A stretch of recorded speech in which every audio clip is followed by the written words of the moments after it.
She looked me dead in the eye and said, almost spitting the words out, "Choosing you over Marcus was a mistake. At least he actually accomplished something." That cut deep, but I didn't argue. I just started gathering my things quietly, already shifting my focus toward the road ahead. Now, the truth about Marcus has come out. His lies are catching up with him. She's broke and desperate. And me? I've leveled up to real success. Before I get too far into this story, let me pause real quick. Hey folks, if you're watching, don't forget to subscribe to the channel and hit that like button. It really helps if you want more stories like this. Thanks for sticking around. Anyway, my name's Daniel. I'm in my mid-30s, work as a software developer during the day, and on the side, I've been slowly building up a little business doing freelance app development. Nothing FL-CASI, not the kind of thing that gets you on magazine covers, but it's steady, and I've always been the steady type. I first crossed paths with Claire about 2 years before all this, at a networking event for people in tech. She was a marketer, full of drive and buzzing with ideas about climbing the corporate ladder. Right from the jump, I was hooked. From that point on, I had her back in every way I could. When she lost her job and was scrambling to find something new, I was there during the late nights. When her freelance gigs weren't paying enough, I covered the rent. I even gave up my own weekend coding marathons just to sit with her and help polish her interview answers. I cooked for her, I listened when she vented about toxic managers, and I cheered every little victory like it was my own. But looking back now, the cracks were there from the very beginning. Claire had this ex, Marcus. She brought him up way too often. They dated back in college, and from the way she told it, he was the one that got away. The ambitious type, always chasing after the next big opportunity. And every now and then, she'd slip in these little comparisons that stung worse each time. One night really stands out. I just landed a decent freelance contract. Something I thought was a stepping stone toward the house we used to talk about buying someday. We were sitting on the couch watching a movie, and I shared the news, feeling proud. Out of nowhere, while scrolling through her phone, she said, "You know, Marcus launched his own startup right out of school. He didn't waste time with side gigs. He just dove in and made it happen." I paused the movie, trying to keep my voice calm. "Cass, this contract could lead to more consistent work. It's not exactly small potatoes." She barely looked up and shrugged. "Yeah, I mean, it's fine. But Marcus built something real. He had that drive, started a whole company from nothing." I felt that sharp knot in my Marcusac but pushed it aside. "We're building something here too. Together. That counts for something." She rolled her eyes. "Sure, Daniel. Whatever you say." Another memory. A few months earlier, I dipped into my savings to surprise her with a weekend getaway after she got promoted. We stayed at this cozy little cabin, and for a moment things actually felt good. But over breakfast, she slipped back into old habits. Marcus and I used to do trips like this all the time. He once surprised me with Paris on a whim. "Remember when I told you?" I tried to steer it back. "Yeah, but we're here now. That's what matters." She laughed, but it was sharp, not sweet. "You're thoughtful. But sometimes I wonder if I settled too soon. Marcus is out there living big." Moments like that just stacked up over time. I put her first, turning down a remote job that would have meant travel, just so she could have stability. But instead of appreciating it, she twisted it into proof I wasn't ambitious enough. I started second-guessing myself, wondering if I was dragging her down. Still, I stayed faithful. I told myself it was just her way of processing old feelings. I even encouraged her to reconnect with old friends, Marcus included, thinking maybe it would help her close that chapter. Big mistake. She never closed it. Not even close. By the time our second anniversary rolled around, the comparisons were relentless. At dinner with friends, she'd slip in comments like, "Daniel's great, but Marcus is really crushing it in Silicon Valley. Did you see his latest post? Guy just bought a Tesla." Our friends would glance at each other, shifting awkwardly, while I plastered on a smile and changed the subject. But inside, it was eating me alive. I loved her. I gave everything I had to the relationship. But I couldn't shake the feeling that I was just filling a spot until she got what she really wanted. That's not just unfair. It's humiliating. I was the guy showing up every single day while she was daydreaming about some ghost from her past. Things finally boiled over one Friday night. I had planned a nice dinner at home, her favorite pasta, wine, the works, to celebrate closing a big freelance deal. It was a turning point, something that could turn my side hustle into a real business. I was buzzing with ideas about maybe even hiring help down the road. But the second she walked in, I could tell. Her face said it all, distant, smug even. We sat down. I started telling her about the deal, and right in the middle of my excitement, she cut me off. Daniel, we need to talk. My Marcus sack sank. What's going on? She set her fork down, leaning back like she was making some kind of presentation. I've been doing a lot of thinking about us, about my future, and the truth is, I made a mistake choosing you over Marcus. He actually built something with his life. You've just been tinkering. Her words hit me like a punch. Tinkering? Cass, I've been building this for us, supporting you every step of the way. She brushed it off with a wave. Support is nice, but it's not enough. Marcus is back in my life. We've reconnected over the past few weeks. He's going through a rough patch, but his drive, his spark, it's inspiring. Honestly, it feels like we were always meant to be.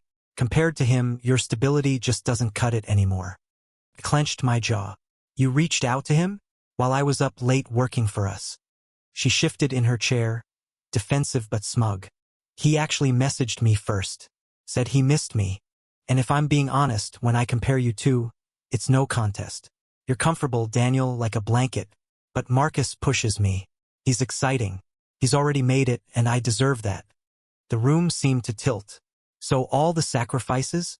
Helping with your resume, covering bills when you were unemployed, that was just me being a safety net?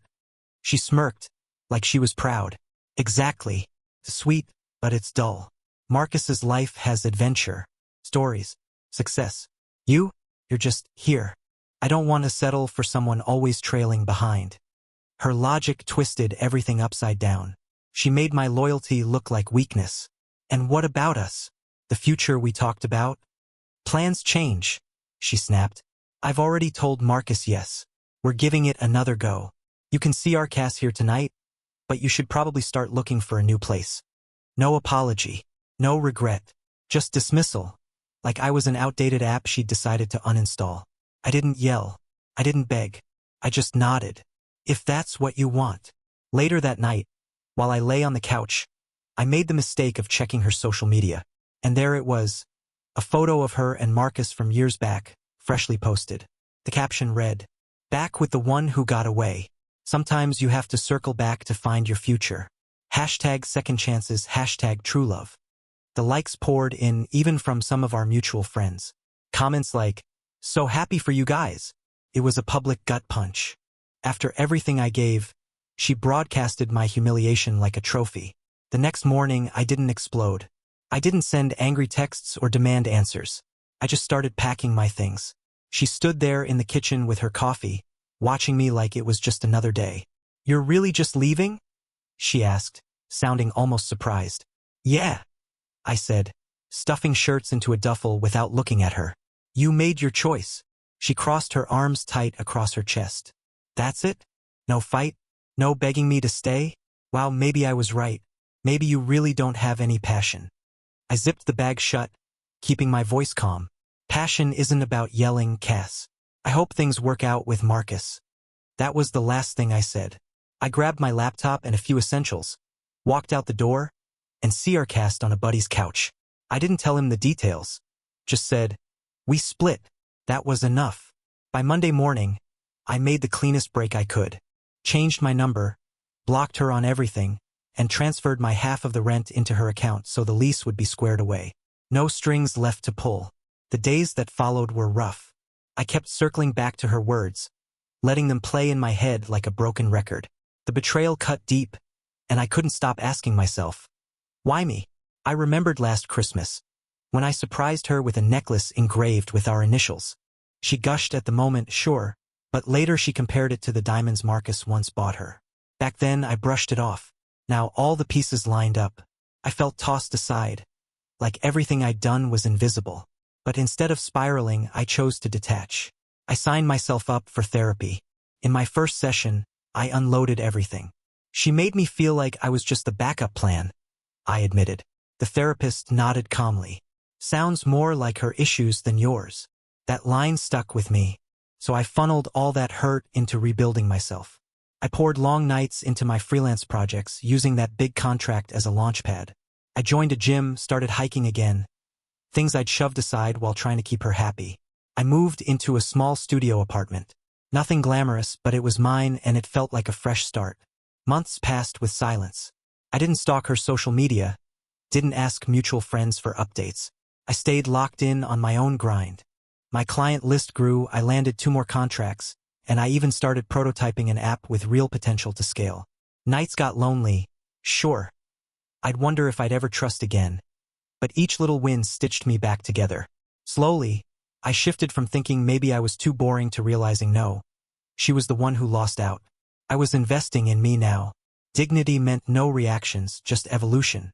What I didn't know was that her so-called perfect reunion was already crumbling. About 4 months after the breakup, whispers started trickling back through the grapevine. Not from her loudest cheerleaders, the ones who gushed over her posts, but from mutual friends who never really bought into her highlight reel life online. I didn't go looking for it. I was too busy pushing forward. By then, my business was legit. I'd incorporated it officially, brought on a part-time assistant, even secured funding for the app one was building. My life was moving in steady, solid steps. But karma has a funny way of looping back. And when it finally landed on Claire, it didn't tap her shoulder. It hit like a freight train. From what I pieced together, Marcus wasn't the empire builder she had bragged about. On paper, his LinkedIn looked impressive. Startup founder, investor connections, all the buzzwords. But behind the curtain, his life was a wreck. He hadn't reached out because he missed her. He reached out because he was desperate. His marriage had collapsed in a nasty divorce, complete with heavy alimony payments. His most recent venture had tanked, leaving him drowning in debt. When he messaged her, he was bouncing between friends' couches, selling her a story about temporary setbacks to pull her in. Claire, blinded by the fantasy, jumped right in. She let him move into our old apartment almost immediately and plastered the internet with posts like, "Reunited and rebuilding together. #power couple."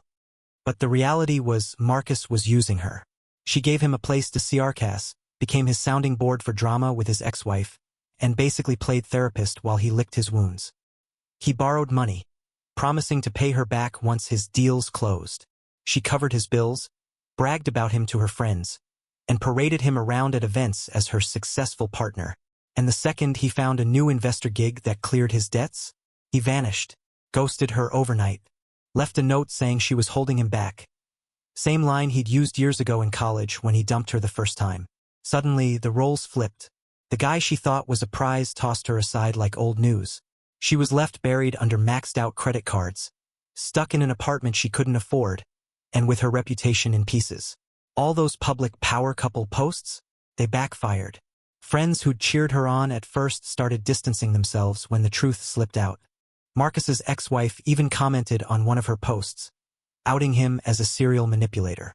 Claire wound up isolated, her work slipping under the weight of stress. The promotion she had been chasing got passed over, and rumors spread that her constant drama was why. I didn't throw a party over it, didn't gloat. But I'd be lying if I said the irony didn't sting sweet. She ditched me for achievement, only to end up with a fraud who mirrored her own selfishness. Meanwhile, I was thriving in the background. My business broke 6 figures, contracts lined up, and for once I felt like I was standing on solid ground. Karma didn't need my help. It handled her all on its own. The first crack in my no-contact wall came about 6 months after the breakup. I just left a pitch meeting that went amazingly well, when my phone buzzed with a text from an unknown number. "Daniel, it's Claire. Can we talk? I miss you." I stared at it, and for half a second, that old confusion flickered back. But then I deleted it. No reply. The messages kept coming that week, each one more desperate than the last. "Hey, I know I hurt you, but things with Marcus weren't what I thought. He used me. Can I call?" Still, I gave her nothing. Then came the voicemails. "Daniel, please answer. I was an idiot. You were always there for me, and I threw it away chasing a fantasy. Let's meet. I need to explain."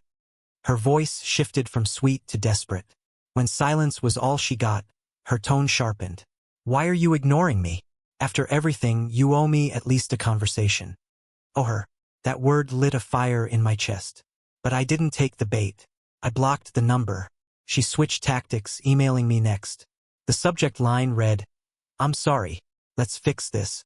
Inside, she poured it on thick. "Daniel, Marcus is gone. He left me in shambles. Debts, Heartbreak. I see now you were the real thing.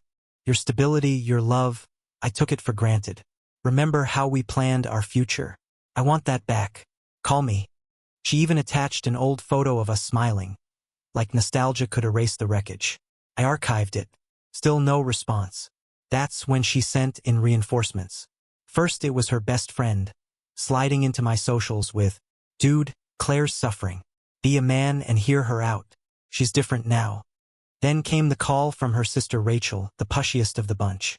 I picked up, thinking it might be serious. "Daniel, it's Rachel. Look, Claire's a wreck. Crying every night, barely eating.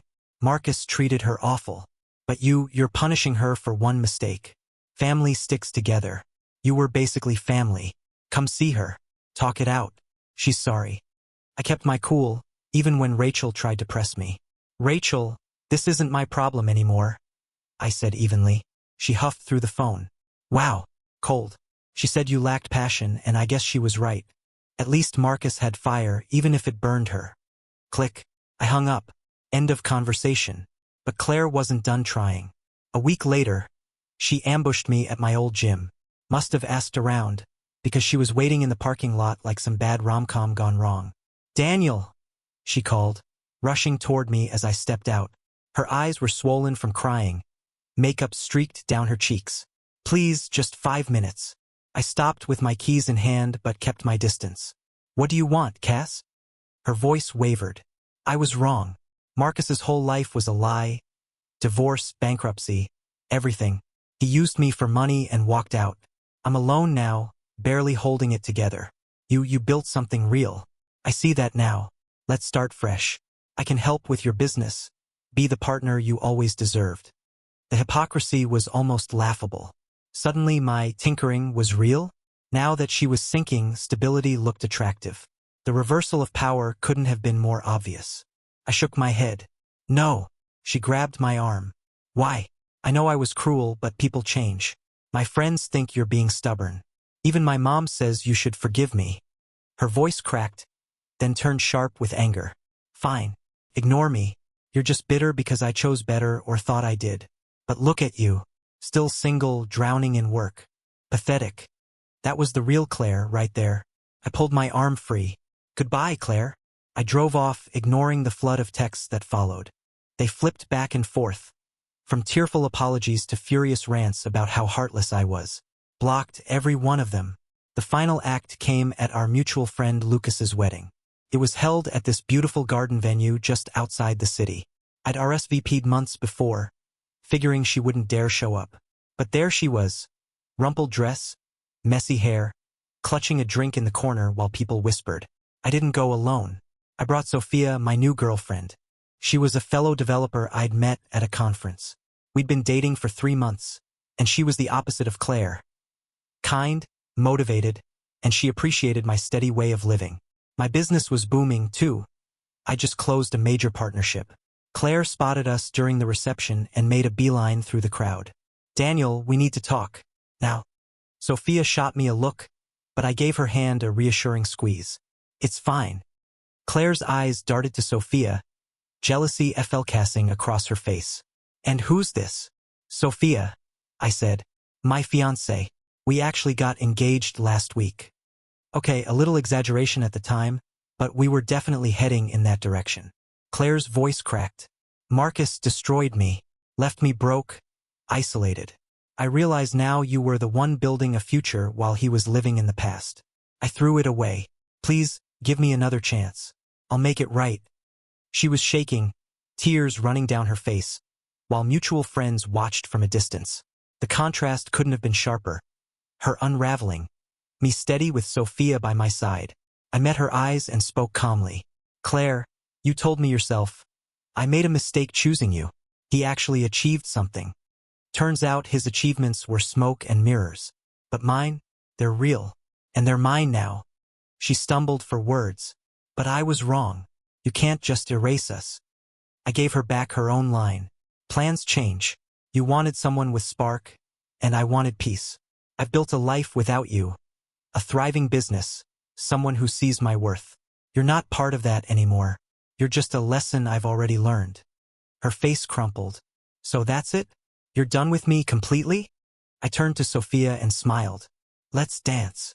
We walked away, leaving Claire's sobs behind us. That night, I blocked her for good. No more numbers, no more emails, no more second chances. She was powerless now, nothing more than a footnote in my story.